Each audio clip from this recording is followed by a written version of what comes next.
Hi class, welcome to session 5, unit 5. Section 5, public sector versus private sector ethics. At the end of this session, you should be able to understand the relationship between public and private sector ethics, understand how private sector ethics works, understand how public sector ethics works.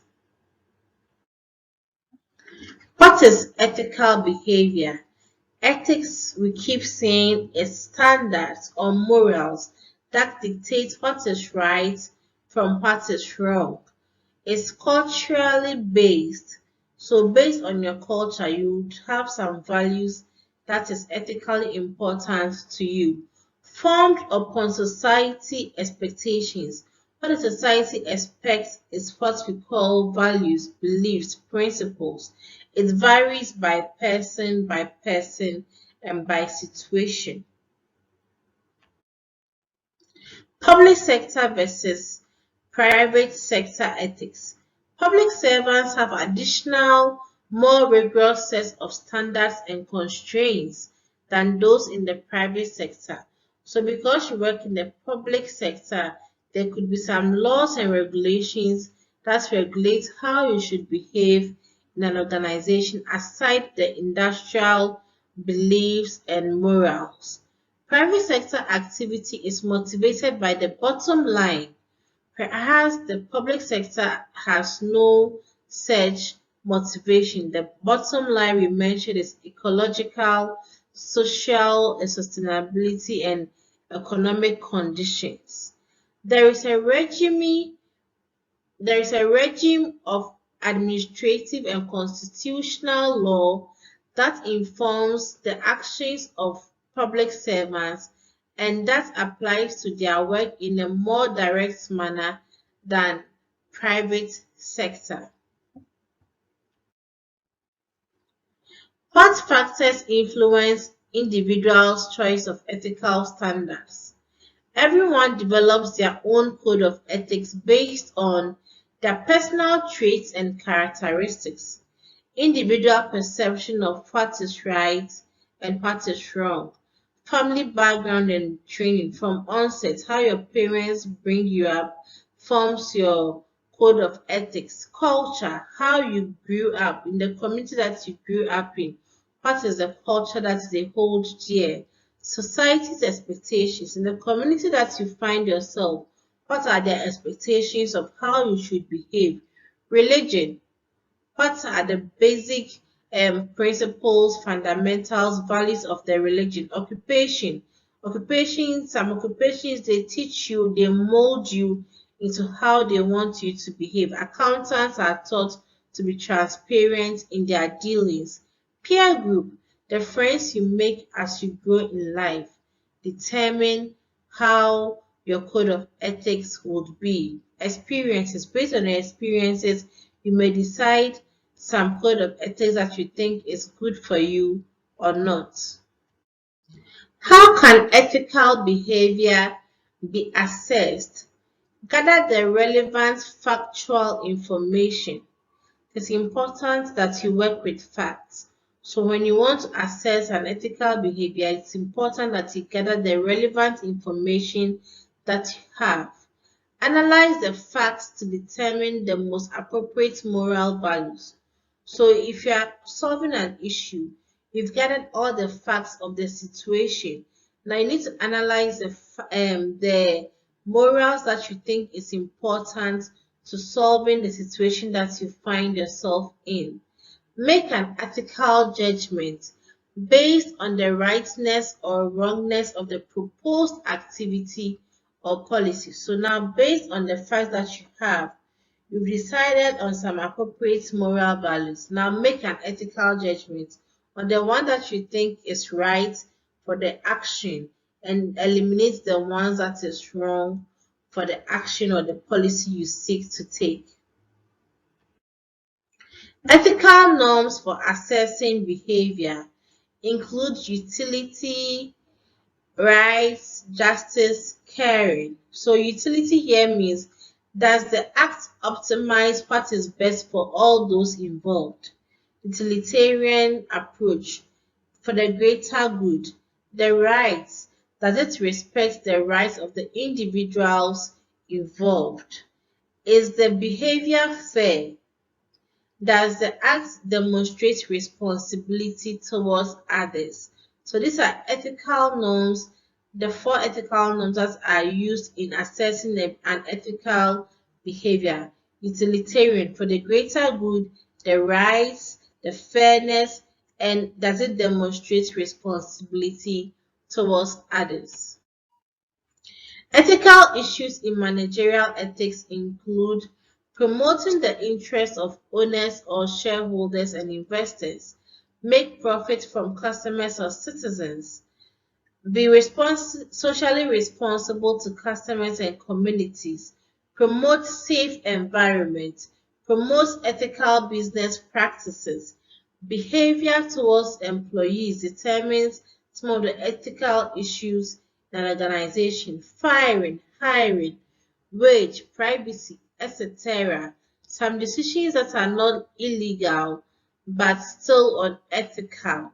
Behavior toward the organization, conflict of interest, confidentiality, honesty, behavior toward other economic agents, customers, competitors, shareholders, suppliers, unions. It is important that when you are dealing with one of these issues, you make sure you are making an ethical decision.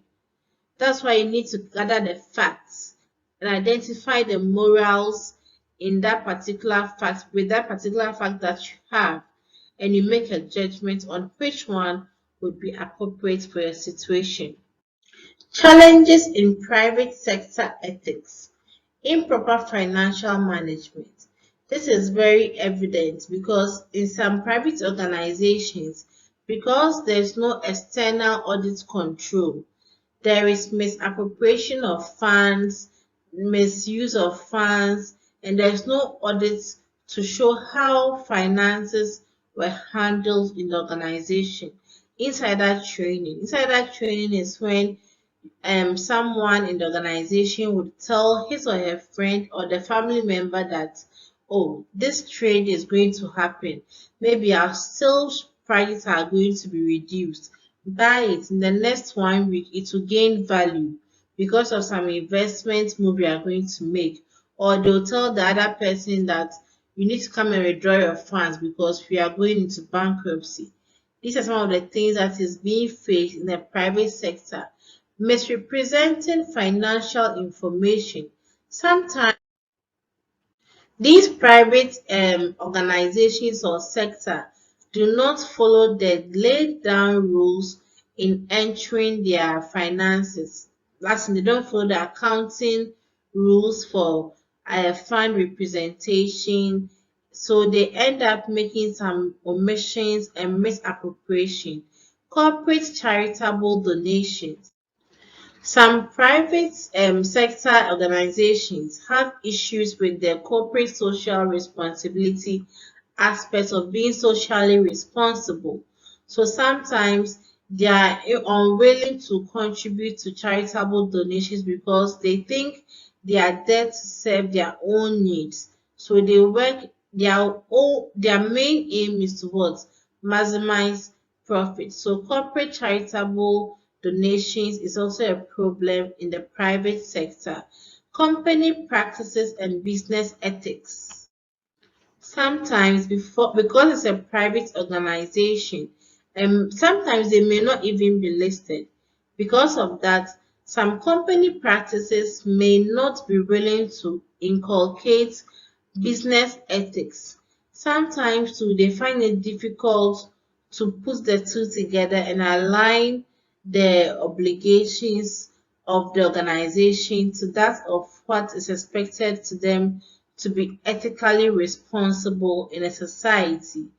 Air, land, and water pollution is also one thing that is ethically having issues in an organization that may be private. We have customer responsibility issues, customer relations. Because it's a private institution, sometimes they don't want to They don't care about the going concern of the organization.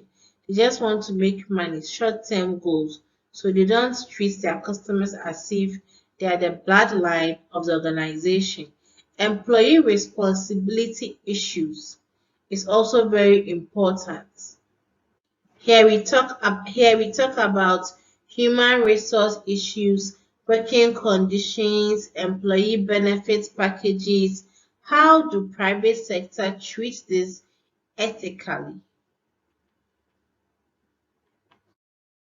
Now let's look at ethical issues in the public sector. Corruption.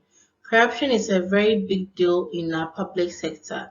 However, there are anti-corruption bodies just like the Auditor General, the Ombudsman, the Ethics Commissioners, and Human Rights Commissions who are fighting against corruption in the public sector. Abuse of power.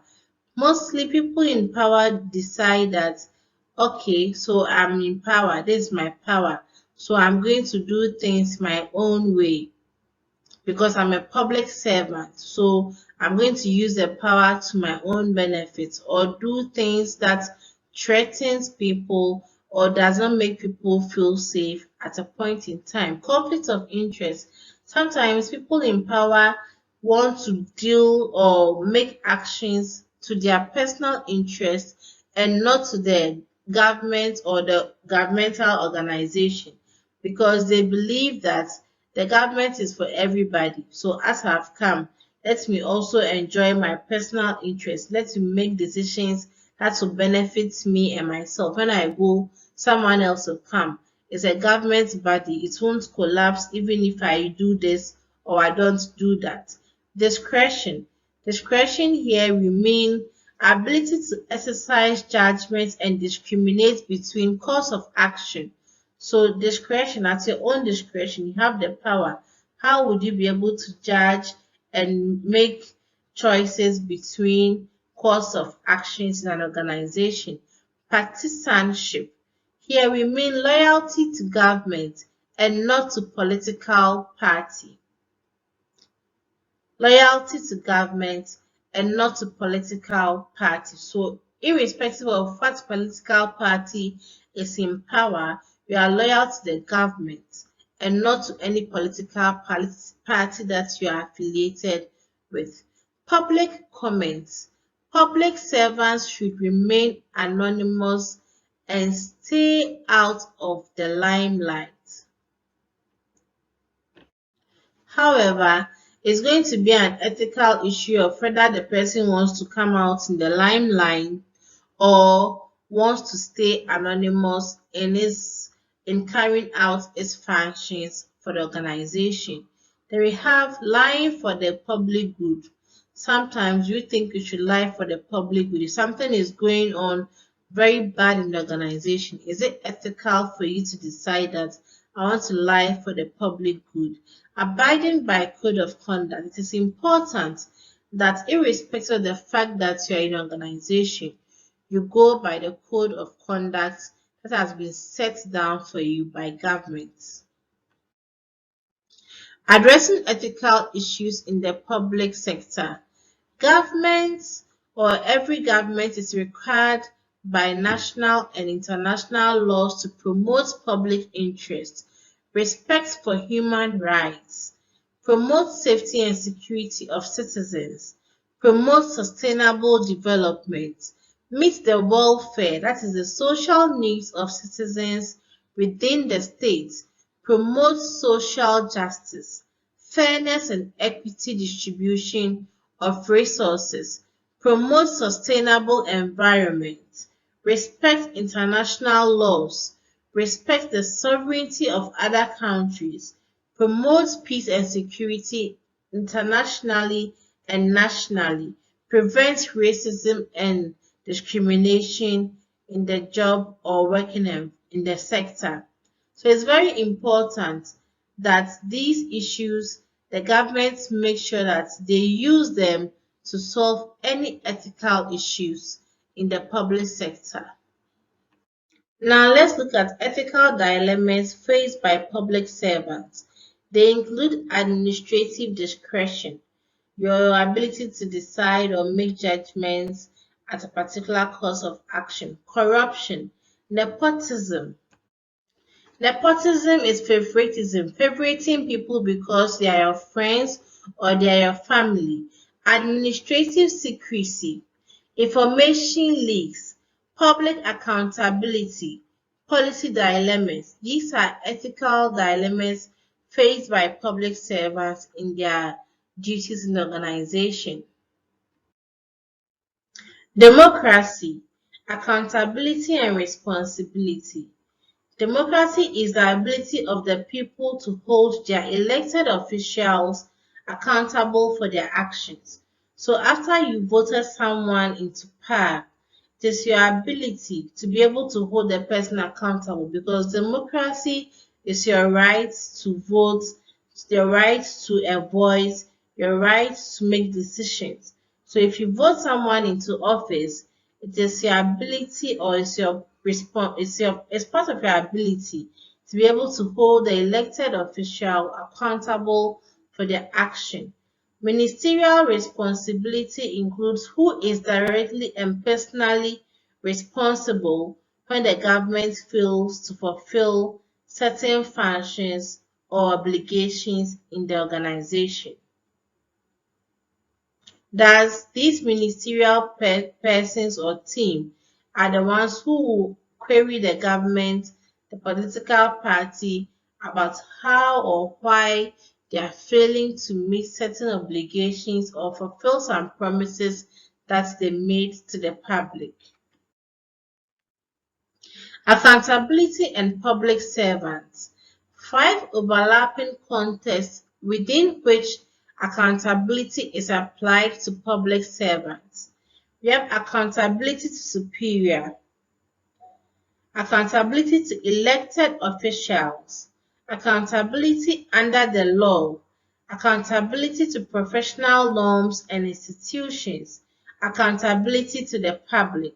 So these are five overlapping contexts within which accountability is applied to public servants. Other contexts include administrative accountability, legal accountability, constitutional accountability, professional accountability, and political accountability.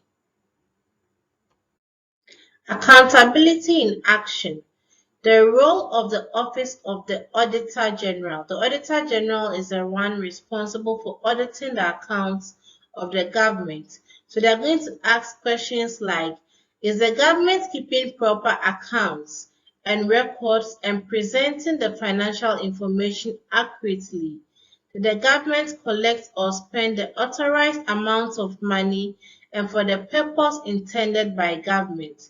Parliament are the ones who approve for funds to be disbursed for government initiatives.